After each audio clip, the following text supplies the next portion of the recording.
No, Daniel, this is an actual topic in the show. We're going to get you it. I have a real pre-show here. You're not going to bait me into it keeps breaking. You're not going to bait me into talking about iPadOS Beta 26 or whatever it's called. Too late. Nope, not happening. Cut that whole thing out, and I got to close and reopen this again. I'm just going to open it up as a totally different thing. Sounds like things are going real great. Really broken. Okay, so I just wanted to point out my super, super controversial Miyazaki ratings. One thing I am proud of in here is that now, unlike previously, Miyazaki is spelled properly in notes. Okay, I spelled it right, and then there was an autocorrect, and then I got a spell check correct. I think there was an X in there when I looked at this. Okay, yeah, it got a little weird, and that was not my fault because I spelled it correctly. And then I got auto-corrected, and then I didn't correct it. But then whenever I was on a different computer, it was. Oh, you want to correct this? And yeah, I do want to correct it. I want to spell the man's name right. So in my watch list here, which everyone's curious, I needed to do another watch list reset. I have 130 things in my watch list, and I need to go ahead and clear some of those things off. Mm-hmm. You're not going to watch 130 things. I mean, you are. Yeah, I would. Probably not that specific 130 things. Maybe, I don't know. I think that what's this one?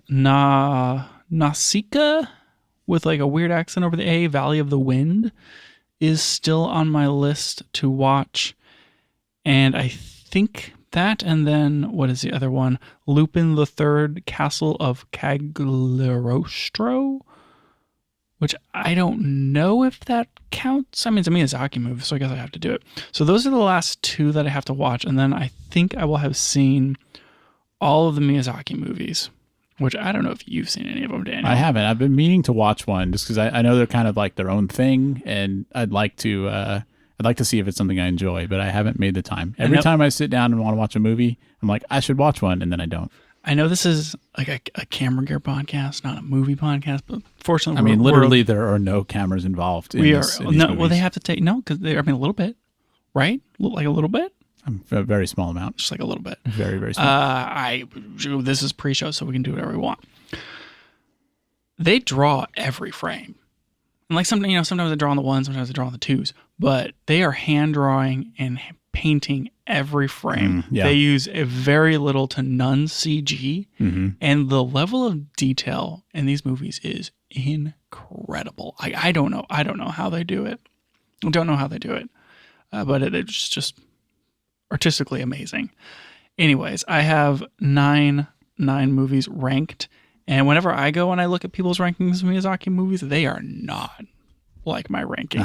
Oh. Like I have Spirited Away is like 8. Yeah, I mean, because that's like the quintessential one that everybody says. If you only watch one, watch that one. Ponyo is 9. Is not? You said it went up to 9. Yeah, that's coming in dead last. Dead last right now. There's still 2 more to watch, but oh boy, I mean, I'm not looking good for Ponyo. I have Porco Rosso as 4. So do you want to go from the top and give us all these, or go from the bottom? I still have 2 more to go. Right, so not official final rankings, but I mean, sure, I'll go ahead and tell you. Yeah, let's start at the back. So I got Ponyo is 9, Spirited Away is 8.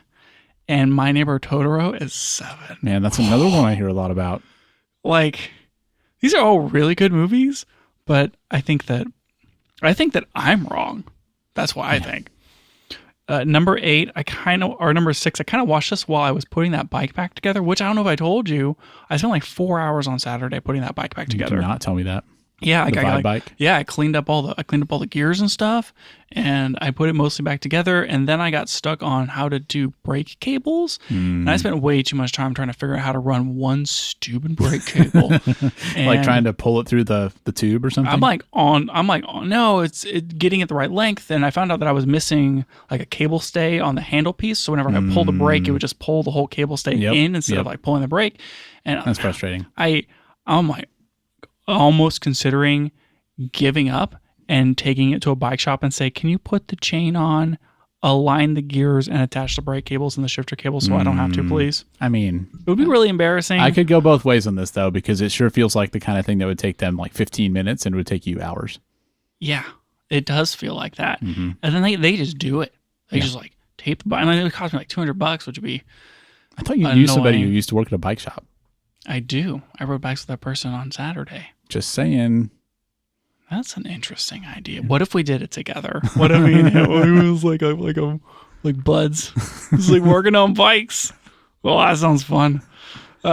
Let's get back to these Miyazaki. Anyways, I'm getting close, Daniel. I'm getting real close. Yeah, I feel like you're I'm so excited. I feel like you're trying to kick the can Point down the road is, on- I was on the rest of watching. these- I was these, watching ratings.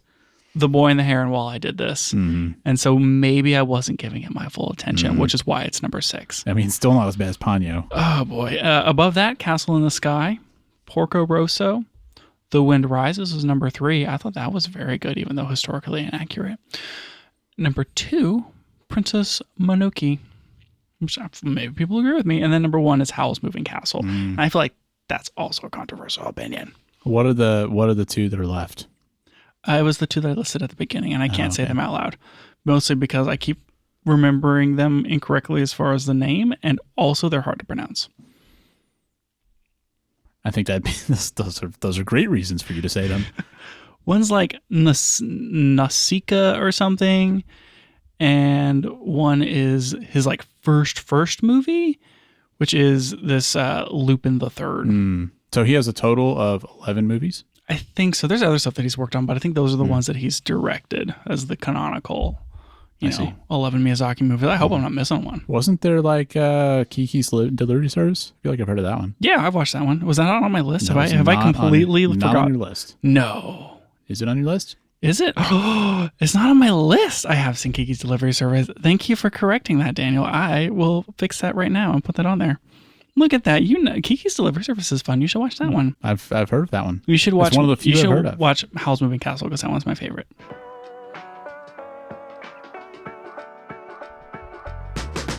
This is the Camera Gear Podcast. Blah, blah, blah, blah, blah. I think I'm just going to let that be the intro today. Add this to the list and then put it on this one. I'm going to add it. And then I have to go back to my profile, and then I have to hit over here. And then I'm going to go to lists, select Miyazaki Movies Ranks, settings. Nope. Overflow menu, edit. This is really complicated. Is your list in Letterboxd? Edit interest. Oh yeah, definitely. People should follow me. So here's a question about Letterboxd. Does it let you like look at another person and see how like so first off, does it have a way I know you can rate movies. Can you also like rank them? Like does it have like a these are my top movies type thing? Yeah, so you can follow people. You can every movie that you watch, you can score 0 to 5 stars, and you can heart it if you want, and you can leave a review if you want, and then there's a spot for you to put your top 4 movies, which you can update occasionally if you want to, and then you can create lists, and those lists can be ranked lists. And can you, when you go to somebody else's profile, can you like see how aligned you are with them on your movie liking? Sure. Like, I mean, I'm not talking about manual, but like, is there some kind of like rating or whatever? Like, what's your compatibility with this person's movie? You are very movie? compatible with this person in terms of which movies you like. That I don't. There's nothing like that That would be I'm pretty aware cool. of. It would be. I think I'm going to put Kiki's Delivery Service above Porco Rosso and below The Wind Rising. So that puts it at like 4? Yeah, that's going to put it at 4. Yep. Not bad. Well, it's a fun one. I guess he has 12 movies. Who knows, Daniel? Is anybody really counting? Some people are counting. You were counting a moment ago. I recommend not counting. All right, so, oh boy, we're not even on multitasking. I've been multitasking so hard, we're just going to talk about it. Okay, but we got to come back to that other topic after We're this. going to come back to the other topic, Daniel. So I leave Stage Manager on, especially with the big iPad. Do you want to give the context here? You finally got beta 2. I installed beta 2 of iPadOS 26 on my iPad, and which is a big step for you. I'm kind of surprised you went for that. I use it so much that I didn't want to I wanted to wait for the public beta, and then I didn't because I was too excited. Yep.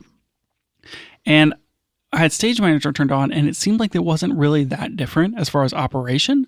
You could like move the windows around a little more, and there's like the 3-dot menus and the whatever menu bar and stuff. But I was like, I'm still having to drag, applications into like the main screen instead of being able to just go home, tap an app, and then like now I have multiple windows are opened or whatever. Yeah. And I realized, you have to turn off Stage Manager to get that functionality. Because now it's 3 different modes. You can do full screen apps only, which is like no multitasking. You can do windowed apps, which is the new thing that I would say kind of behaves like a computer, and then Stage Manager, which is pretty similar to how it used to be. Yeah, we're not really that different at all. I think Stage Manager got such a bad rap from the intro, and that is, at least from the last version of iPad, it was the best way to use it. I never really had problems with it. I liked it and used it pretty frequently, but I think I like the windowing better so far. I like Stage Manager because I can group the windows together like spaces, and so I would use that a lot. Mm-hmm. I'm struggling with that here because there's not really a way to do it. You can just have all the apps open or not. I do like with so Stage Manager is what it is. In the windowed app mode, if you open up a new app, it just opens it up as a window, which is kind of cool. And then you can overlay them. Mm-hmm. It gets a little weird when you go full screen because it treats the full screen app now as its own space almost. Like if you go into whatever the multitasking view is, it shows everything grouped over here and then your one big window. But then if you minimize it, like you grab the corner and you just make it smaller, it brings them back into one thing, which makes sense, I guess, as far as like being able to get back and forth between things. It's just a little goofy, weird to work with. I guess I'm okay with the traffic lights up top. I've had to start using them in order to make window mode work. I think window mode has been just like a little buggy. So I can't decide how much I love it or don't love it. I do like being able to like put windows half off the screen. Yeah, I find that useful. I don't know did Stage Manager have the thing where you could kind of like auto tile the windows in various ways? Because I really like that. I don't know if that was a thing or not. I also don't know if there's a way to, can you like do that like just by, I guess you just fling it to the side or whatever? I don't know if you can do it with swipe gestures. I know you can do it with key commands, which is usually what I do. But a lot of times I want to run 2 apps side by side, and now I can just do a simple key command and have them perfectly like tiled next to each other, which is like, I never could do that before. Yeah, I guess I just did like the fling to the side, and now I have the little bar between where I can just move the window sizes, and that's nice. It used to be that if you wanted to have 2 apps side by side and then like use the bar in the middle to kind of adjust their spacing, you could only do 1/3, 2/3, or middle. Yeah. And you had to be outside of Stage Manager mode. But now it's like you can... It's an arbitrary amount and you can do it in the windowed mode. Yes, that's nice. I would say overall, I'm pretty happy with it. It's going to make me want to get a keyboard, which I will probably do. Yeah. So it's definitely nice with the keyboard. I don't know. The the mouse cursor is a pointer now, so it's more precise. And it just feels like they're getting a little bit closer to like the good parts of a computer in terms of the multitasking and stuff. So I'm happy with it so far. I haven't really had a chance to play with Preview too much, and I have done a little bit with the Files app. And I would like to do some more because that's where I often run into limitations is like dealing with the Files app and copying files. And that's the biggest frustration, I think. It's like some things like, I just need to zip this thing and upload it to Google Drive is previously essentially impossible on an iPad. Whereas like it looks like the option's there, but it just kind of hangs and never works and that sort of thing. And it would be nice if those kind of like basic computer tasks that are not basic on an iPad became. I agree. Yeah. Because it still just simple. Feels like when I use a computer, in some ways, it's like a breath of fresh air. Like, now I have like the freedom, like I can just like drag my files around and, move things and manipulate things and open things really easily. And all of that just feels like, it's like when I use the iPad, the enjoyment of using the iPad is more about like the device is lightweight and the the interface is simple, and like I appreciate those things, but if I'm like really trying to get stuff done and organize things or whatever, it ends up feeling limiting. So hopefully that's improving some. It seems like we're getting there. I'm pretty happy about this so far. I wish I had more to say. Yeah. Well, I think that's a reasonable This update isn't for now. an iPad multitasking podcast, Daniel. What if that'd be very specific if it was? Like if all we talked about was iPad multitasking. That would be exhausting. I think we'd run out of topics. I don't know, maybe. Okay, the next topic here is also a little iPad related. A little bit. And this, do you want to intro this hard-hitting idea from one of our fantastic listeners? Yeah, so one of our recent episodes, we talked about controllers for Lightroom, and I talked about that Toolbox thing that I've been using, which, by the way, I still am really happy with. And one thing we talked about is that, the one I have doesn't work on the iPad. You can get one that works on the iPad, but just in general, iPad apps seem like they're not really made for this kind of thing. and one of our listeners brought us a really good idea. Do you think that have I talked about having a racing chair? I don't think you have. Because like somebody gave me one, and I have a steering wheel with like pedals and a gear shift and the whole thing, and I've done like F1 racing with it, and I need to fold up and put it in my closet because like I just don't use it Until now. One of our listeners suggested, why not just use the steering wheel and paddles to speed up my Lightroom workflow, which is genius. Really is. So he first said use a gaming controller, which I assume like a PlayStation style controller. People get those for iOS. I think that's a pretty smart idea, honestly. Like I didn't think about that. Why not? It makes sense. But yeah, then he said, I would love to see Lucas set up a steering wheel with pedals and gear shifter to fully speed up his workflow. Love that idea so much. It's so good. He could use like the paddles to go like left and right through the photos. Maybe like use the steering wheel to adjust the just like the cropping or something. Yeah, I don't know. Like downshift into editing mode or something. Sure. Yeah, absolutely. I can like break his reject and like use the throttle for like 100% go on this this photo. I would love to see you do that. I think it'd be imagine like having to set up your whole like simulator thing just to edit some photos. Like why are you doing all this stuff and you're start racing along and should use the shifter for operating modes if that were possible. Like this is for edit, this is for review. Yep. Well, I mean you can do that with the controller stuff because like that's what I do. I have a way to switch that and like lock in, clutch out, whole new meeting. It's too good. It's just too good. Yep. Very good idea. So I think in a previous episode we were just going to give an update on tons of firmware. Well, so the way that topic started was you were complaining about the 75 1.2 because it had some issues. I think with like. It was like if you had an autofocus mode and then you tried to manual focus, it didn't work, something like that.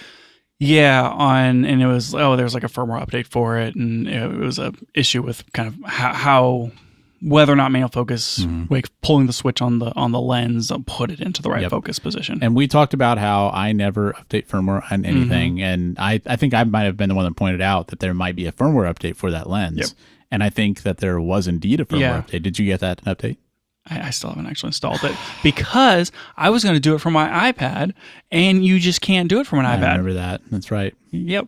It looked like it was going to let you, and then it's like, no. And then it didn't. And the lens has an app for some reason, but the app doesn't let you do anything. I don't know, man. Yeah. You have to like sign in or something. Sign in. Like send all your information to China. Did we talk about like what is your most transformational firmware update? I remember that was on this topic list. That was on there. I think we got rid of that. And my take on that was like no. Yeah, ISO on a dial, man. Pretty big firmware update. I mean, maybe that's like the only thing. Yeah, I don't know. I've never had a firmware update that transformed a product for me. Like I've had operating system updates for things, but just like straight up firmware. Yeah. Not really. A couple I thought of. One was the Portkeys PT6 monitor I have. They released new firmware for the OS on that monitor, and it is legitimately a lot better. But you still haven't installed it. No, I have it. I haven't installed. You did? Yeah, that's good. It is much easier to use because the old firmware on that thing was not good, unusable. The one that really stands out though was for the S9, the Lumix S9. They released a firmware that made it boot way faster. And it didn't come out until like an hour. 1 hour. It didn't come out until like a year after the camera released. But when I got the camera, it had that old firmware on it, and you would flip the switch and have to wait like what felt like a good few seconds for the camera to like actually come up. And then they released this firmware, and it's like instant. Like you flip the switch and it's ready. Yeah, that was a good improvement. Changes the way you use the product for sure. XH2S, they added the Bluetooth timecode stuff. That's been nice. That was a nice update. There was, with the latest Garmin's, they did a thing where they added triathlon coaching modes, and I'm waiting for that. If that comes out, if that's like a firmware update for my watch, I mean, pretty cool. Put that on this list. Yeah. Just speaking of things I want into the world. I don't know. I think overall I'm coming around a little bit on firmware and thinking maybe I should update a little bit more frequently. Nah, that doesn't make any sense. You don't think so? There were a ton of firmware updates in June, I think. which is probably really good timing for this show. And I maybe kind of wanted to run through a few of these and can maybe get your thoughts. I don't know. So, I mean, you're an S1 II owner. Yeah. Now, am I an S1 II user? That's a different question. But I am an S1 II owner. I mean, is there any? Have you shot any more pictures with it? Are there any updates that you need to give on your S1 II? We're just trickling this out one feature at a time, really. Yeah. I have used it slightly more, but very, very slightly. Like not enough to comment on at this time. Okay, so I mean, most of these updates here are for the S1R2, but the big one for the S1 II is the ARRILOG C3. Yep, that's now available, and I am a little curious on whether or not you think that's worth it. I think it's an extra purchase, and it's pretty expensive. Yeah. So what this is for both the S1 II and the S1R2. This is something that is available on the GH6, I believe. GH7, maybe 7. GH7, where you have access to or can use. It's an ARRI log profile, basically. It's ARRI log C3, which is a very popular log profile for ARRI, and there's a lot of support for it. There's a bunch of LUTs and looks and workflows that are built around ARRI log C3. And now these two Lumix cameras, in addition to the GH7, have a paid upgrade. It's like, what, $100-something? I think it's about $160. Yeah, it's like $160, and you pay to get access to ARRI log C3. And I was curious whether or not it was worth it.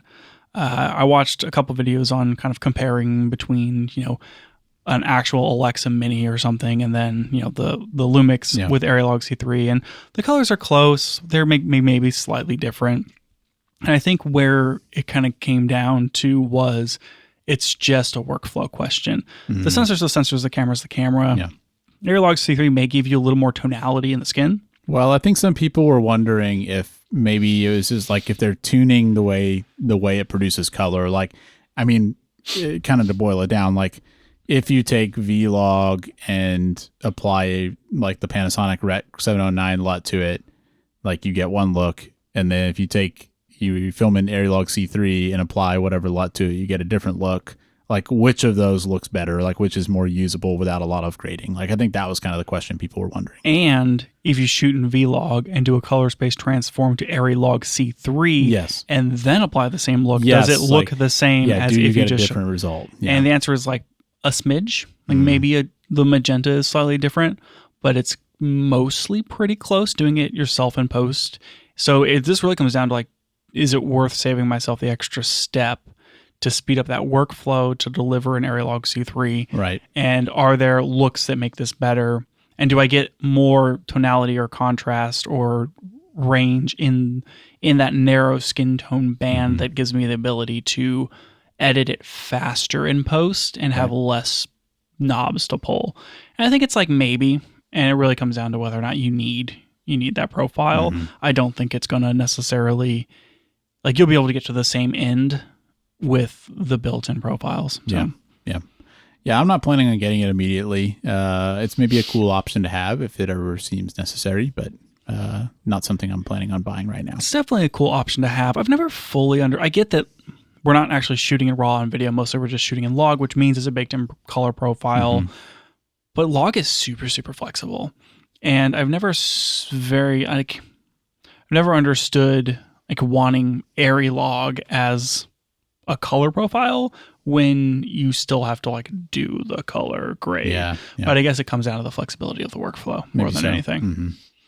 I could see it making sense if maybe if you don't want to spend a lot of time color grading too. If I've found some ARRI LUTs I really like, and I'm just gonna use ARRILOG C3, apply the LUT, and not do much to the footage outside of that. I could see some people doing that. Yeah, and I think that makes sense. A few other big updates for this one. The S1R2 now has an 8.1K open gate 3x2 I think that mode. was something that was promised at launch, and then now it's actually out as a firmware. And that will be also available in RAW over HDMI, so you can shoot full 8K and open gate over HDMI RAW. One of the takes that I heard on this was maybe it's so slow and the rolling shutter is so bad that they wanted to sneak it out after all the reviews hit, because who's going to go back and test the rolling shutter on the 8.1K on this firmware? It could be. It could be that bad. I mean, the 6K was what, like 32 milliseconds? Yeah, so unless they've optimized somewhere, you would think it'd be slower than that. Oh my gosh, could you imagine? It's probably horrible. 40 It's milliseconds. probably unusable. Or not. Who knows? I don't know. I don't know. No, I don't have an S1R2 to test. Nope. Panasonic. Are you sure you didn't buy one? That B&H deal? Actually, Daniel, I've been waiting. I've been waiting for you to ask. Let's see. I think maybe, I don't know. There's not too much else here that's worth talking about. There's a lot of cool stuff. Built-in focus stacking. Yep. I do want to use that as a segue. Thank you. You can now record internal proxies with HDMI at the same time, which is nice. Yeah. Proxies to the CF Express. That is HDMI good. out for RAW. Nice. Oh, and then they added built-in focus stacking, kind of like another camera company that we used a firmware update. You see what I did there? That's what happens when you prepare. Very professional. Mm-hmm. There's a bug coming at me. Anyway, that company is Nikon. Nikon released an update for the Z8. And in that update, you can now do focus stacking and like 160 megapixel pictures at the same time. You still Wasn't have to, Nikon the company that required you to do the focus stacking with like extra software? you still have to, I believe, use NX Studio. Unfortunately. I'm not interested. But you can get a 180 megapixel pixel shift focus stacked image. I wasn't sure what to think of that pixel shift thing, and I was really impressed when I tried it on the S9. So whereas before I was very skeptical of that feature and, it'd kind of just be like, oh yeah, that's just marketing nonsense. I actually can see the benefits to it. And I guess doing it with focus stacking, could be cool. Imagine if you did it with actual processing power. Yeah, if only. Yeah, we just got to take that off the camera, put it on a computer. Mm-hmm. I don't know. There was a bunch of stuff they added, Nikon's doing the picture profile stuff. Yeah. You can now make those, I think, using this NX Studio app and copy them to the camera. And I don't know, they've done quite a bit with NX Studio's capabilities and how those integrate back into the camera. So kind of fun things with that update. Was a lot of things, but most of it I just kind of glazed over, honestly. They did add subject detection in manual focus mode. What is that? I guess is it the indicator of whether you're in focus? It's kind of I guess so, cool. Or maybe it's a matter of you can do eye tracking, but it's not actually doing it until you back button autofocus. That's interesting. I don't know if that's what it means. But I don't know if I'd use it, but I guess I appreciate having the option. Yeah, it could be. Maybe there's some cool stuff there. Pretty handy. Oh, you can use a microphone to add verbal descriptions to your photos. just narrate your photo album. Yep. Love that. Yeah, it's kind of fun. A few other ones that maybe were worth talking about. There's a big update for the Burano. They added a lot of picture modes that were missing before. You can do a full frame 3.8K 16:9 up to 120 frames per second now. And so you can do full width 16:9 to 120. They added a 4:3 mode for Super 35 up to 60 FPS. And just a number of other things. I think that they added for the a 16:9 XOCN profile, you can now shoot in true 24p instead of 23.97. Did you hear about the other Burano update? Which one? So remember they had the issue with the IR cut filter where it would adjust it would change the color a little bit. There's a color cast if you I guess it was if you did the ND, maybe something like that. Yeah, the electronic ND is not perfect at filtering out IR, and so whenever you're using it, depending upon how much ND you're applying, you can get some magenta shift in your shadows. Yep. So they now have a program to replace that IR cut filter for people that are interested. What? So some cameras, I think, already have it. There's a way you can look at the camera and tell. And for people that don't, you can talk to Sony and set up a thing to send them your camera and get that fixed. Well, that's pretty stinking cool. Yeah. With a camera that expensive, it's not surprising that they would set that kind of thing up, but it's good that they were able to fix the problem. Yeah, they're slowly chipping away at all the reasons to not buy a Burano. It always feels like when you buy products now, you're not buying a finished product. We talked about the firmware updates. It does feel that way, yeah. And this feels like a particularly egregious example of that, where they were able to fix the problem. I don't know if it had to take them this long or not, but it sure would have been nice if the camera people bought on day one, had a good IR cut filter, but I guess at least they're fixing it. There was one of these movies that I watched where Miyazaki redrew like half the frames, and these movies are like hundreds of thousands of. He redrew like 70,000 images or something like that, or like 17,000 images just for like a section because he wasn't happy with how it looked before the movie came out. I don't think if Miyazaki was making cameras, I don't think he'd be releasing firmware updates. Sometimes you just got to ship, Daniel. I guess. There's a balance. You can be Miyazaki, or you can be Sony. Oh, sick bird. I don't know about that. Yeah, we're gonna get some angry emails now. Oh boy. All right. What other firmware updates came out?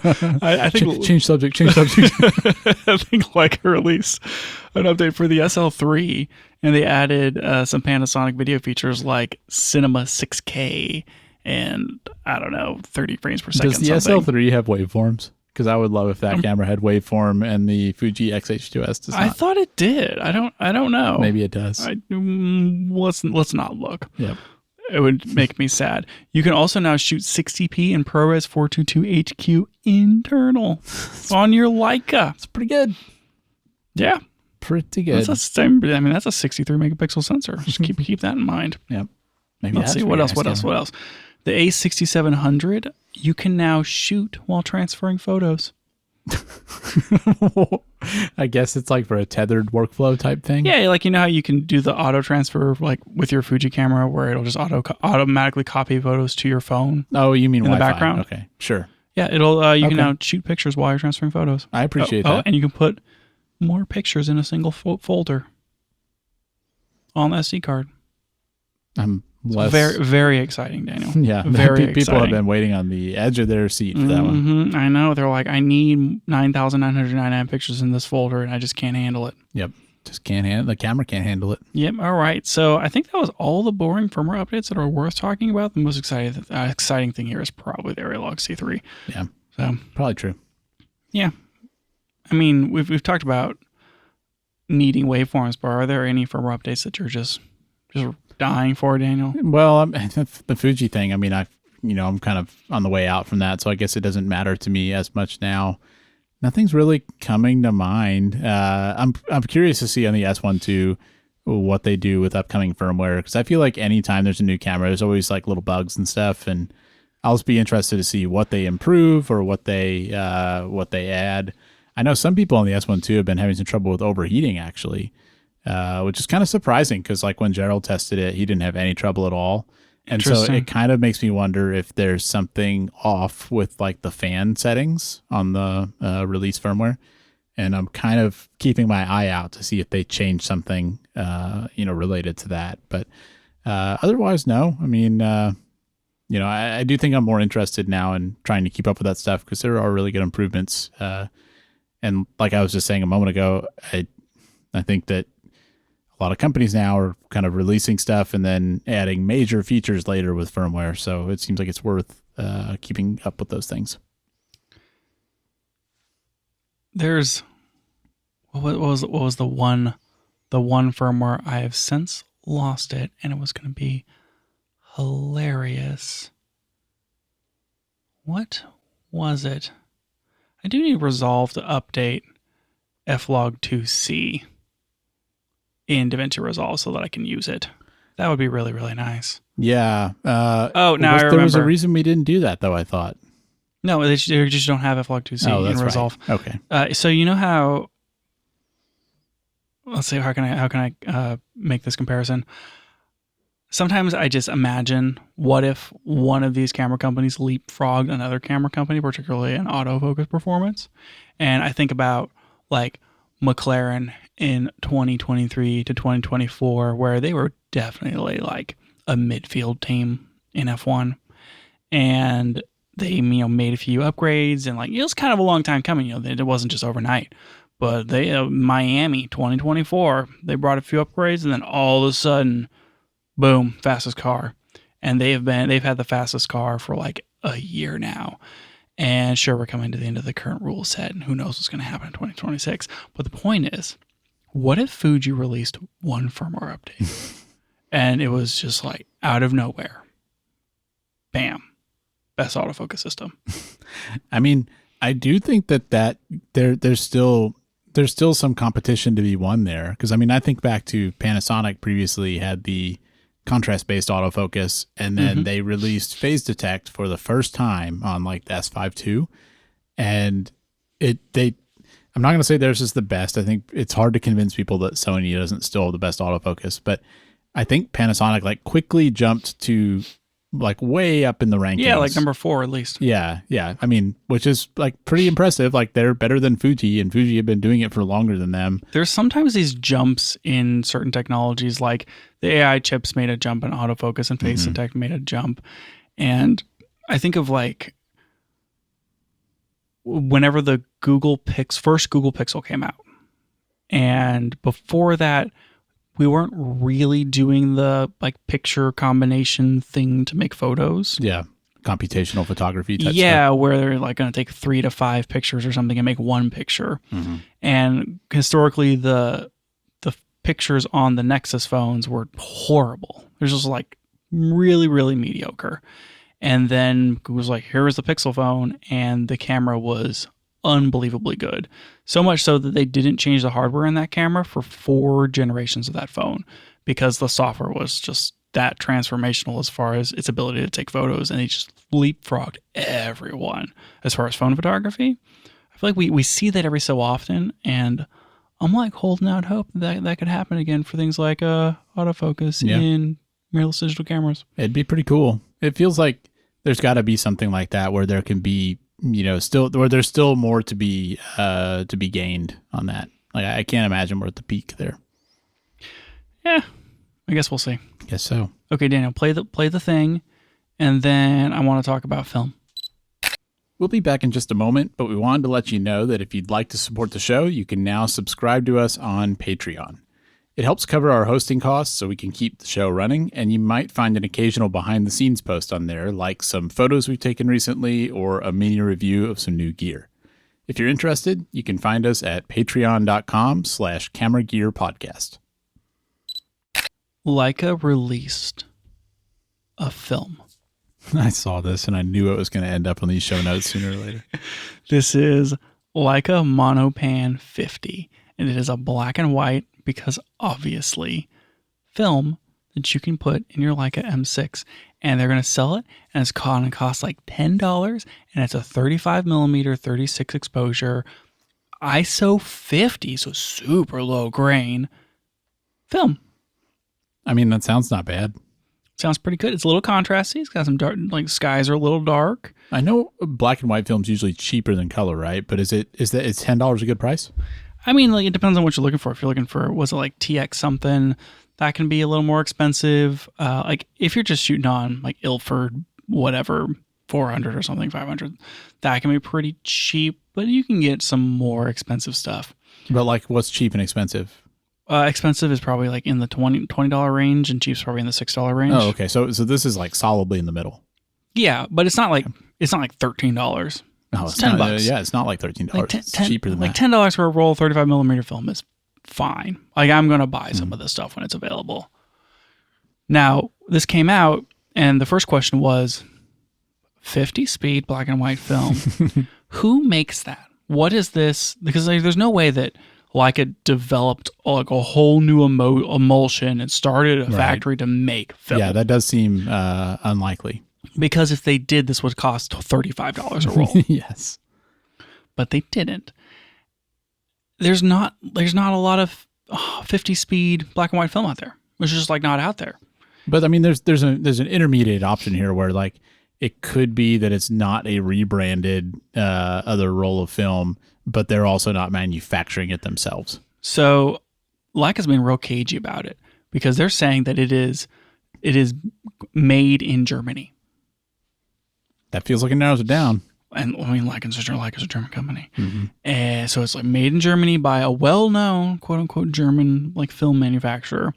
And so the internet has been hard at work trying to solve this mystery. And the first thought was that maybe it's this ADOX film, which ADOX makes I think it's the HR50, which is a 50 speed film. But ADOX doesn't make this 50 speed black and white film. They don't make their own film either. And so if you like dig a little deeper, and like if you look at the charts and stuff for the ADOX HR50, it's not exactly the same as a Leica. But you dig a little deeper, and it looks like the company AGFA, which is also a German filmmaking company. AGFA. Yeah, AGFA. They have a film stock called Avifot 80, which is an 80 speed film. But what people think is that ADOX and now Leica are doing like something slightly different with the pre-flash and like how like the finalization of like what that film looks like. Not like looks like, but like how it's made to boost that speed up to 50. Yeah, I can see that. Like I don't know the details of this process, but I'm sure you can start from something and then just tweak some minor part of it to get a different result. Yeah, so like slightly different process, but it seems like based upon like the light reproduction graphs of this super panachromatic whatever black and white film, that the Leica stuff is probably an AGFA Avifot 80 film stock. Interesting. Yep. So I mean I've never shot AGFA film before, so who knows if that's good. But I think that the internet solved it. When is this Monopan 50 coming out? It should be like August timeframe, so we're gonna have to wait a little bit. But I'm kind of excited. I'm excited to shoot a Leica film. Like it's literally Leica branded, so that's kind of fun. I don't think there's been a Leica film forever. Never ever. Has there ever been a Leica film? I mean, you're probably asking the wrong person, but it seems this made quite a splash. So it seems like maybe this could be the first, or at least it's an unusual thing. Yeah, I'm excited about it. Yeah, I always want like new films being made. I think it's okay that they're reusing someone else's capacity, putting Leica's name on it, and then it's going to sell more film. I mean, Leica has done this all over the place, right? Like think about SL3. Yeah. I mean, think about cameras. They work with Panasonic on lenses, and yeah. I mean, a lot of like my Panasonic lenses say certified by Leica. Who knows what that means? It feels like Leica, is willing to license their name, at times. Certified. And I'm sure they do, some sort of quality. I'm sure they have a quality bar, right? Like they're not going to license their name for everything, but this is not an uncommon thing. Yeah, for sure. Anyways, I'm super duper pumped about Monopan 50, and I'm going to buy some rolls and shoot it, and I'll probably tell you guys how it went. Yeah. So they're not the only ones who came out with new film. More new film? Harman launched a film called Red 125. Have you had Harman film before? I feel like you have. Yeah, Harman makes the Phoenix 200. That's right. Yeah.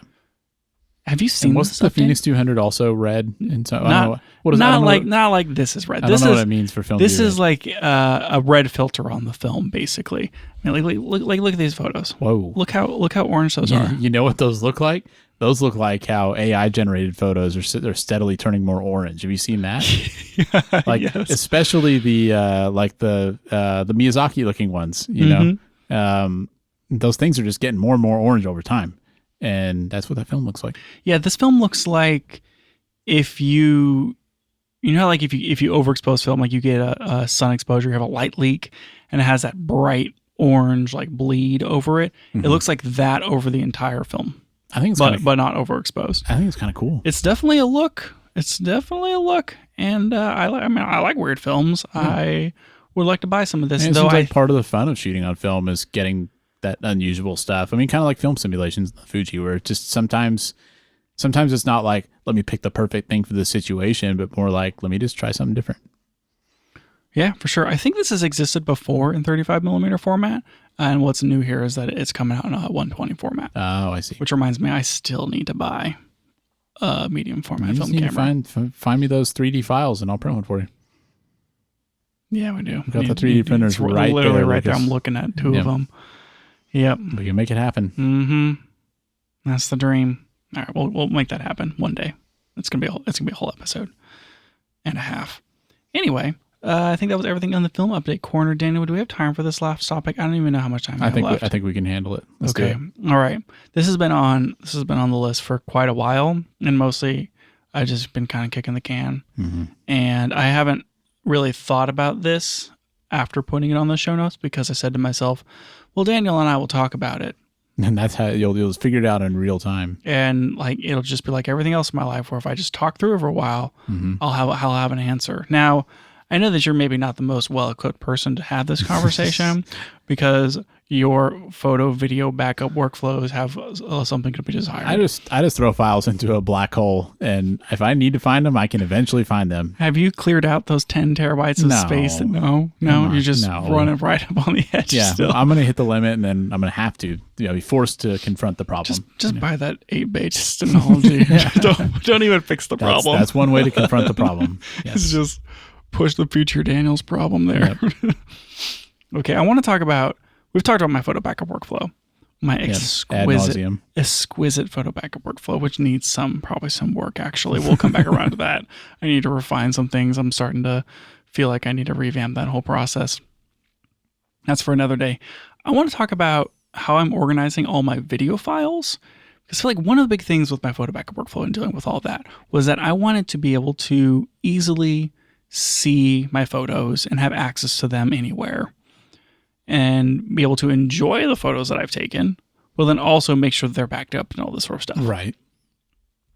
Video is just way harder because it's like photos, but 24 times a second or 60 times a second, maybe.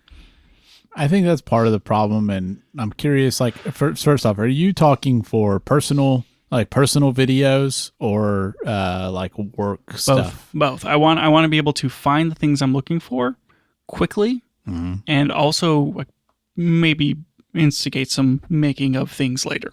The problem I have is that I feel like with video, very frequently I'm capturing clips, but like for whatever reason, that's not something that I want to watch back like in a casual setting. Like with photos, it's kind of nice to be like, let's just have this like playing on the TV, or let's just like flip through some photos. With video clips, it's like unless I've polished that up into a video or like I've edited it and exported and stuff, like the raw clips usually aren't very good. Like maybe they're not like colored, maybe they like shake at the beginning or whatever, because like that's how you film video. And so I feel like unlike with photos, you have way more of a distinction between like raw files and like finished things that you want to look at and enjoy. I think I should talk about what I'm capturing and what are the things I want to get out of this adjustment to my workflow. Maybe I can talk a little bit about what I'm doing now. Okay. So like there are things where I'll shoot some video like with my phone or with my camera casually, and I'll just like have those videos like, oh, I took a funny video of the dog doing a thing. Mm-hmm. And those like basically say anything that I'm shooting with my phone. And those things kind of just end up in my photo backup workflow because I shot them with my phone. Yeah. But instead of dumping them into Lightroom that then gets sucked up into my workflow, I take them and I put them on a folder on the Synology that is by year. And so I can go to this folder, which is aptly named MP4. I don't know. And it only has MOV files in it? Yeah, basically. It has some AVI files in it too. Very few MP4s. Anyway, and then I literally just do it by year, and so that they're named whatever the phone named them by year, and that's where those things end up. They're also ending up in Google Photos, which I then clear out every so often to make space, but they're kind of just ending up there.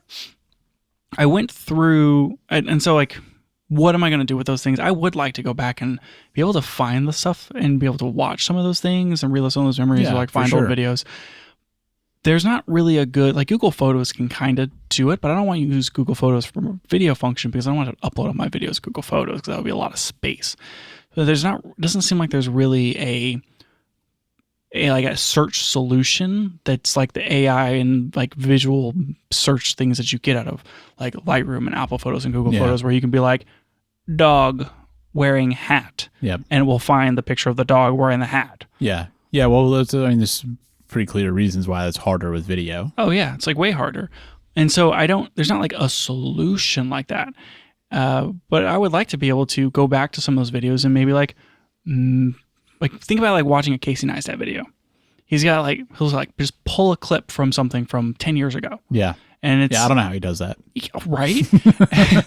And I'm not like logging my life with video in that way. But if I had a better system, I may do more video than just photo. But like I'm driven towards photo because it's more accessible. I mean, that's definitely how I feel too. And that it's like part of it is how you display it. But yeah, you're right. The other part is how can you find what you're looking for? And that's definitely easier. Finding it, storing it, that sort of thing. And so what I'm currently doing is I went through a very painful effort 10 years ago to categorize all of my videos in my video library by topic, basically. Like here's my family folder, here's my friend folder, here's my dog folder, here's like, and so it's like I have all these arbitrary categories, and then a lot of the stuff that's like pre-2015 is named, like the video files are actually named, and then most of the newer stuff maybe isn't named, some of it is, some of it isn't, and then now I have like some fork stuff that's like this is things that are like project related that we either got paid for, or this was like a full-on project where like we shot a bag review or something. Like here's all the footage associated with this thing, and that's in like this other folder over here that are more like project related, where we were shooting a thing and not just like freely capturing video. And so the organization is starting to degrade, basically, kind of like as most file systems atrophy over time for the organization. I'm starting to experience that within my video library. Anytime you're defining like your own arbitrary categories, I feel like that just gets kind of fragmented over time. And I think that there's duplicates, and I think there are things that are in there that should be deleted because I no longer need those original versions of the footage. I can just keep the edited version, and there's stuff that probably should be transcoded down into a more storable, compressed format because I'm not going to go back and like regrade those kind of things. Like here's this thing that's in ProRes because I need it in ProRes for back then. Right now, I just need the H.265 all intro, and I can save like cut it down like 20% or something, or 80%. So like I got to go through all of it. The other thing that I'm doing is I'm pointing Plex at my video folder. And so if I wanted to, like I could pull up my phone and open up Plex and go to my server and like see any of my videos. And does that have everything that has like work stuff as well as anything that's in my video folder on Synology? Is it well organized? Like does it organize into those folders to where you can find what you're looking for? It's by the folder, but it's a little goofy with Plex. And if I could reorganize things in a way with like file names and like how they're saved and where they're saved to make that better. Where like I could actually use Plex as like an organized library to view my footage and then like download things off of the Synology from Plex to wherever I am. Like if I need to pull a bunch of stuff off onto my iPad because I want to like, I should like edit this fun video while I have time on like whatever. And like I can pull up things and I can like stream them via Plex and then like pull the video files. So that's kind of like the solution that I'm probably working towards. But the back end of it is like a mess. Yeah, I can see the need. And like even for the work type stuff, I was working on a video this past week where I was thinking I really would like to have clips A, B, and C of like this certain type of event that happens every now and then that I know we filmed and I know we have footage of somewhere, but it's just like how much of an effort is going to be for me to go comb through folders and try and like find the right thing. And sure wish there was some easier way to grab that stuff. For those clips, like for that specific client, I've created a new, they're not shares on Synology, but like a new share basically. A folder that is not, but like it's its own mountable drive location, and like that's where all that stuff goes, and it's just totally separate now. And so that way it's like outside of the backup workflow and that sort of thing. That makes sense. Anyways, so I don't know. Like I don't know what to do. I don't know if I should go through and just start renaming all my files again. If I should like build a new folder structure to move into. Should I be doing things by arbitrary names? Should I be doing them solely by date? I feel like the date thing works great for photos because you have programs that you can organize. I don't think the date thing works great for video. That's what I was going to say. I think one of the big gaps here is maybe I just don't know what they are, but I'm not aware of programs that do for video like what Lightroom or Apple Photos does for photos. And I know that both of those will let you like put a video file into them, but it still just feels like they're very optimized for like photo uses and the things you care about with photos. It feels like video has slightly different needs, and it's a little surprising that there aren't like good cataloging apps for that. The closest thing that I can think of is Plex, but that is relying on metadata, and it's more for TV shows and movies. And it's also, I feel like Plex is very optimized toward the playing use case of like the whole reason I have this is so that I can find the right thing to watch, which like is very important as part of what you want, but I feel like it's a little weak on the organizational aspect of things. I think you can like star and favorite things, which would be kind of cool to be able to, like, if it was well organized and I could like fave like home videos that I've shot on my phone or my like JVC camera from 1,000 years ago, and I could like pull up Plex and just stream back to back all of my favorites and have that like play on my TV. That could be a fun way to relive memories. Yeah, that could be pretty cool. But I don't think that that's the final solution here, because I still have to figure out the back end of, do I organize these things by categories or do I organize them by date? Because it feels like I can't get out of a folder structure solution here. Yeah. I don't know of any applications that are like specifically for video management. Maybe that's what I should look for. I don't know. Yeah. I guess like that's one thing I'm thinking from this conversation is I do want to look and see if there are video management programs. Could I point Apple Photos at my video library and say like, because I don't use Apple Photos for anything. That's kind of what I'm wondering. Maybe I could just point that at the Synology and say, like, this is how I browse my photos or my videos. I kind of wonder if you could. I don't know.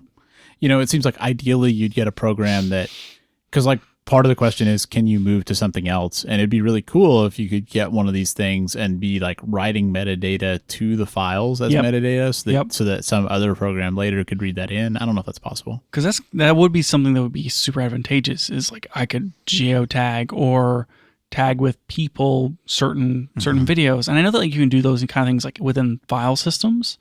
But boy, that would be exhausting. Yeah. Because like right now it's like, okay, here's a family folder, and then like this is the stuff with like primarily my mom or like my wife or whatever, of like different categories of people. Like here's my friend folder and here's where Daniel is. Like if I could tag a video that's like, these are the 3 people that are in this video, and then if I want to see all the videos that have Daniel in them, I could be like, boop, that tag, and then they all come up. Just like you can do with any photo album, software. Which like I could do that with Finder, I guess. Yeah, you could like add tags or something, but that's not, it's not structured enough is the problem. And also it syncs tags across all of your iCloud, I think. And so like I used those tags to organize New Zealand photos after our trip, when I was like first like trying to play out like what kind of, because I think I used Apple Photos. That was in the early days of the photo before like I moved into like Lightroom, like what does my workflow look like now that I have a real camera and all this sort of stuff. And I use tags from Finder, and those tags they show up on my iPad. And I'm like, I don't need a Hobbiton tag on my iPad. Freaking 10 years later. I don't know. Maybe you do. Maybe I do. You know what, Daniel? You're right. Maybe I do. Who knows? Nothing else from that trip, but specifically a Hobbiton. Yeah. Yeah, exactly. So that's kind of the problem with trying to use Finder, is that those are just going to end up in annoying places in my life. Yeah, I agree with that. Plus, it's just like probably not a very efficient or fast experience to watch a bunch of videos and tag them and stuff. Like comparing to something manual. Like Lightroom, where you can cull through a bunch of photos and sell that stuff pretty easily. Yeah. So it sounds like maybe I should look for software solutions. But beyond that, if there aren't software solutions, what do I do? Do I do categories, or do I do dates, or do I do some combination thereof? Do I do it by people? That would be categories technically. Yeah.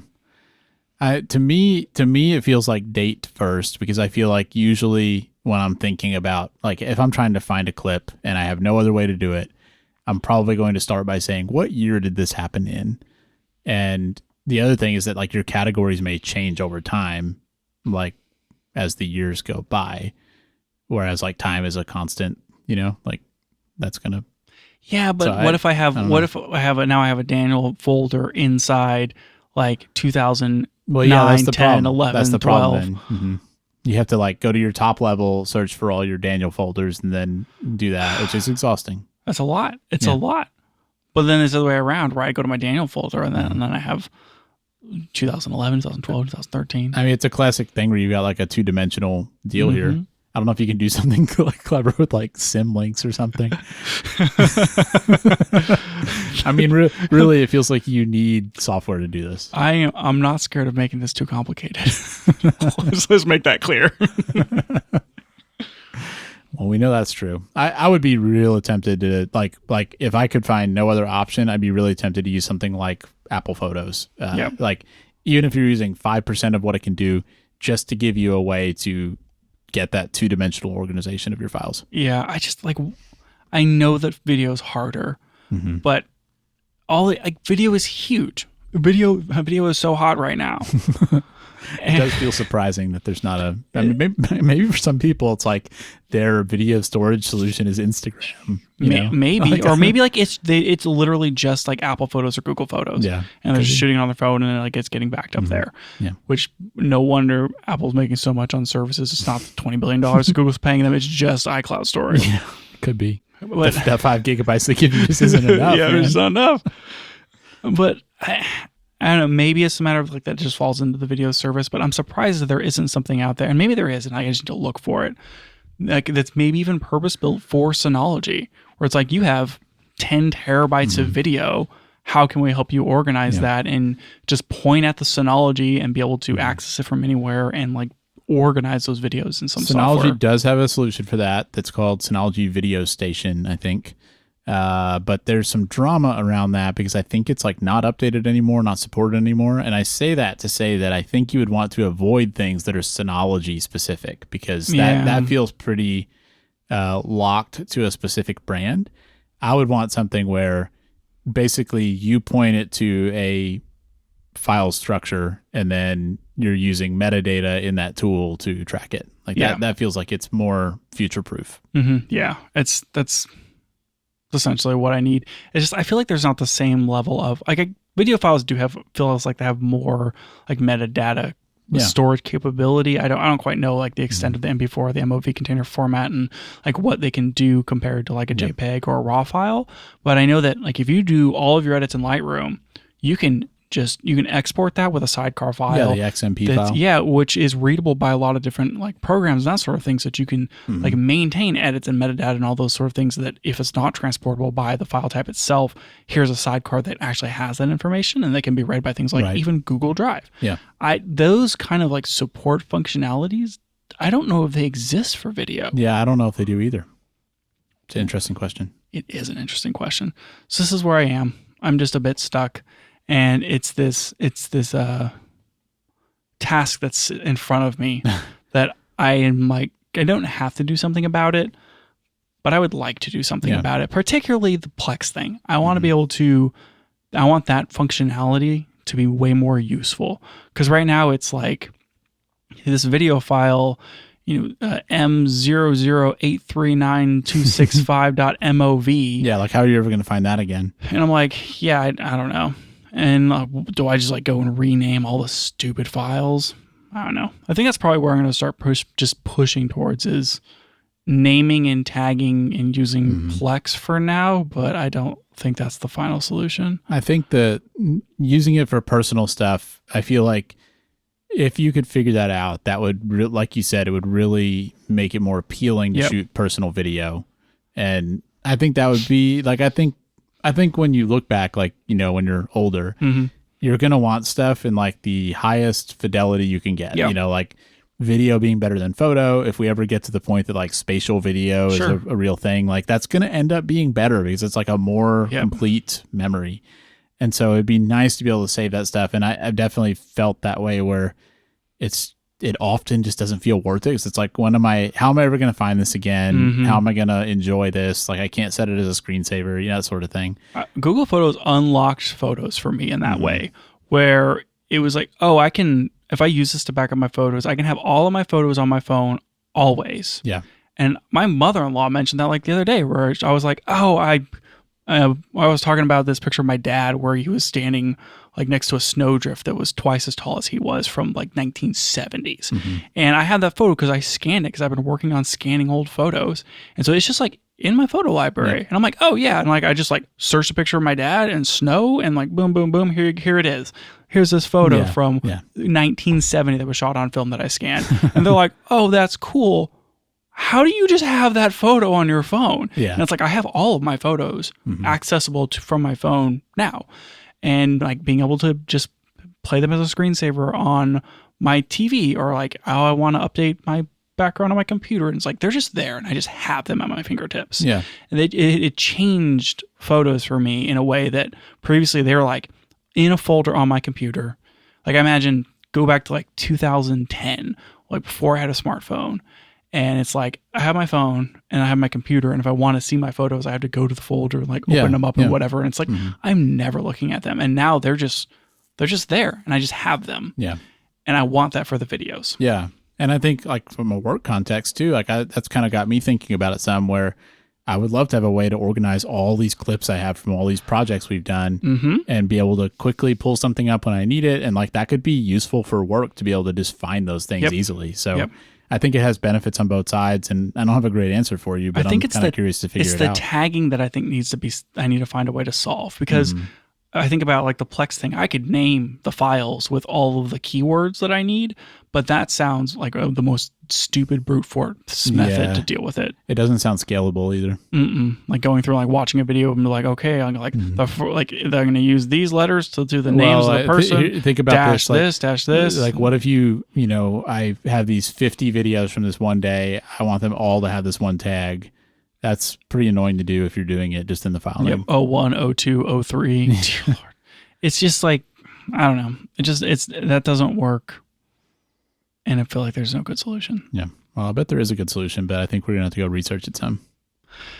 All right. Well, once I figure this out, I guess I'll report back. It may be a while because apparently we didn't solve it here. Yeah. More of just I complained about having no solution. Yeah. Well, I bet other people have that problem too. Maybe somebody has an idea. Let us know if you know how we should solve this. Sure. If someone has an idea, please tell me. Otherwise, I'm going to come up with some absurd solution. Yes, please email us, because who knows what Lucas will come up with if you don't. Before the end of this year, it's going to be Lucas's video backup workflow, and it's going to be 3 hours. That's it for the show today. Thanks for joining us, and if you liked it, tell a friend so they can check it out too. You can find out more about the show at www.cameragearpodcast.com, and you can find us on Twitter @CameraGearPod. We'll be back with more next week.